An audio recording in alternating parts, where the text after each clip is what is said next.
Hello hi welcome नमस्ते। मेरा नाम ऋतिक और आज हम फिर से बात करने वाले हैं एक और इंटरेस्टिंग कंसेप्ट के ऊपर। तो ये वीडियो उन बच्चों के लिए मोस्ट इंपॉर्टेंट होने वाली है जिनका या तो सेमेस्टर 3 का एग्जाम होने वाला है या फिर जिनके पास सब्जेक्ट है optimization methods for economic analysis. तो आज हम फिर से बात करने वाले हैं लेसन नंबर 1 के ऊपर, जहां पे हम बात करेंगे इसके कुछ और टॉपिक्स की। कई जने कहते हैं कि लेसन नंबर 1 खत्म हो गया क्या पहली वीडियो में? नहीं भाई, ये शुरुआत है। कम से कम नहीं तो हर एक चैप्टर के ऊपर 5 से 6 वीडियोस तो जरूर बनेंगी, ठीक है। और आज फिर से एक थ्योरेटिकल कांसेप्ट की बात करने वाले हैं जहां पे हम पढ़ेंगे लिमिट्स के बारे में। तो चलो फिर शुरू करते हैं। और अगर वीडियो पसंद आए तो वीडियो को लाइक किए बिना मत जाना और चैनल को सब्सक्राइब भी कर लेना। तो करते हैं फिर शुरू। तो यूनिट 1 था हमारा क्या, कंपैरेटिव स्टैटिस्टिक्स एनालिसिस। तो इसके इंट्रोडक्शन के ऊपर मैं वीडियो बना चुका हूं जहां पे हमने इस चैप्टर में क्या क्या पढ़ने वाले हैं, कैसे पढ़ने वाले हैं, उसके ऊपर बात कर ली थी। तो जिसने अब तक वो वीडियो ना देखी उसका लिंक मैं आई टैब पे लगा दूंगा, आप आराम से आके वाली वीडियो भी देख सकते हैं, ठीक है। इस वीडियो में बात करने वाले हैं डेरिवेटिव्स और उसके स्लोप्स के कांसेप्ट को। अब बात क्या होती है, डेरिवेटिव क्या होता है? डेरिवेटिव का मतलब क्या होता है? किसी एक चीज में चेंज किसी दूसरी चीज की वजह से, जिसको हम पढ़ते हैं रेट ऑफ चेंज, ठीक है। जैसे मैंने को समझाया था कि अगर मान लो कोई स्क्वायर है, ठीक है, उसका एरिया और उसका पेरीमीटर दोनों ही चेंज हो जाएगा अगर मैं उसकी साइड में चेंज कर दूं। मतलब क्या कि अगर मैं स्क्वायर की साइड बढ़ा दूं तो एरिया ही बढ़ जाएगा और पेरीमीटर ही बढ़ जाएगा, लेकिन अगर मैं स्क्वायर की साइडों कम कर दूं तो एरिया भी कम हो जाएगा, पेरीमीटर भी कम हो जाएगा।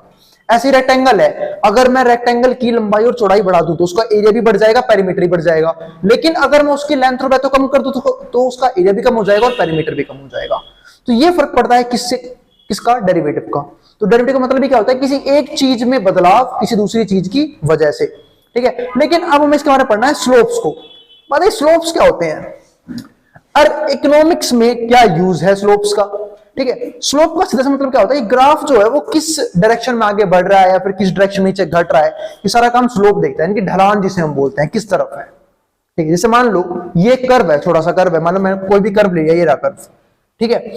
अब जो ये है ना, इसको हम बोलते हैं स्लोप, ठीक है। स्लोप निकालने का सिंपल सा फॉर्मूला क्या होता है, dy बाई डी एक्स। यानी कि अगर आपको किसी फंक्शन में, मतलब किसी फंक्शन के टेंजेंट का स्लोप निकालना है तो आप उस फंक्शन का डेरिवेटिव कर दो, स्लोप मौजूद हो जाता है, जिसके ऊपर हम आने वाली वीडियोस में क्वेश्चंस के ऊपर बात भी करेंगे, ठीक है। तो स्लोप मौजूद हो जाता है, तो नहीं समझ लिया कि डेरिवेटिव करते ही स्लोप आ जाएगा, ठीक है। अब आज में स्लोप निकालना क्यों है, देखो स्लोप निकालने से क्या क्या फायदा होता है, ये पता लगता है कि ग्राफ गिर रहा है फिर ग्राफ बढ़ रहा है। दूसरा, गिर रहा है तो किस रेट से गिर रहा है, ठीक है, और बढ़ रहा है तो किस रेट से बढ़ रहा है। देखो बढ़ने के भी रेट होते हैं।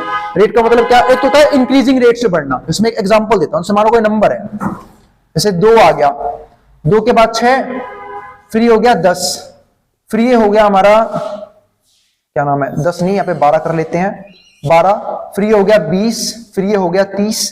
इसको बोलते हैं बढ़ना।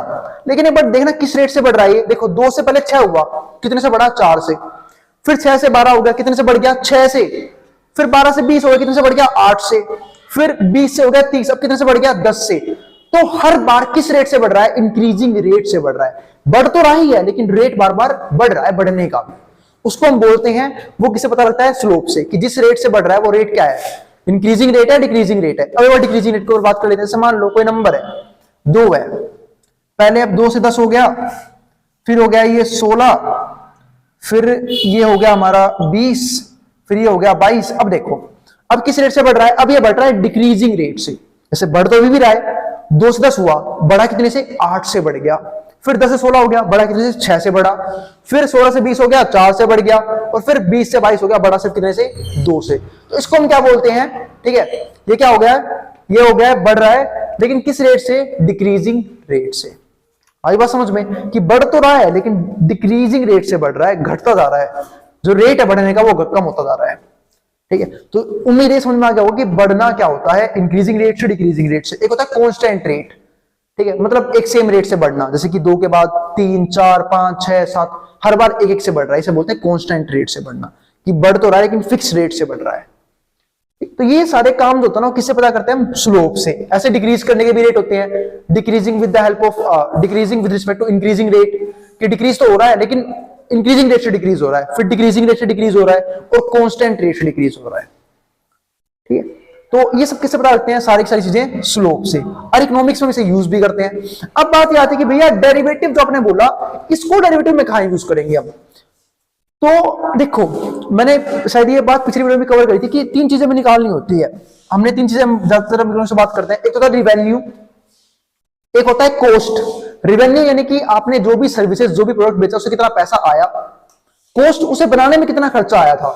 और प्रॉफिट, जो हमारे पास पैसा बच जाता है। ठीक है, जैसे मान लो मैं आपको एक सिंपल एग्जांपल देता हूं। मान लो जैसे मेरा कोई कोचिंग सेंटर है, ठीक है। अब कईयों को पता क्या रहता है कि जितनी फीस मेरे पास आई, सारा मेरा क्या है, प्रॉफिट है। नहीं, उसके तुमने एक्सपेंडिचर होते हैं, जैसे कि बिजली का बिल, जहां मैं सेंटर चलाता हूं उसका रेंट, फिर असाइनमेंट वगैरह, फोटोकॉपी वगैरह, बहुत से खर्चे होते हैं, है ना। तो उन खर्चों को उठाने के बाद मेरे पास क्या बचता है, प्रॉफिट।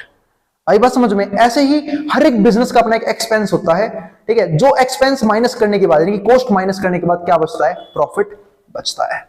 ठीक है, अब आगे बढ़ते हैं, ठीक है, लिमिट्स के कंसेप्ट के ऊपर। तो डेरिवेटिव क्या पता करता है कि रेवेन्यू में किस रेट से चेंज आ रहा है, प्रॉफिट में किस रेट से चेंज आ रहा है, यहां तक कि कॉस्ट में किस रेट से चेंज आ रहा है। ये सब किससे पता कर लगता है, डेरिवेटिव से। और आने वाली वीडियोस हम देखेंगे भी कि डेरिवेटिव कैसे हेल्प करेगा हमारी इन सारी चीजों को निकालने में, जो हम क्वेश्चंस देखेंगे। अगली वीडियो में क्वेश्चंस के ऊपर ही बात करूंगा, जो पिछली वीडियो में कंसेप्ट हुआ उसके ऊपर, और जो इस वीडियो में कंसेप्ट होगा उसके ऊपर। अब आते हैं लिमिट्स के ऊपर। तो कंसेप्ट ऑफ लिमिट, तो कंसेप्ट ऑफ लिमिट सिर्फ इतना सा है कि dy बाई dx है ना, हम चेक करते हैं एक पर्टिकुलर लिमिट पे, जहां पे हमारा dx टेंड्स टू जीरो, इसको हम बोलते हैं टेंड्स टू जीरो।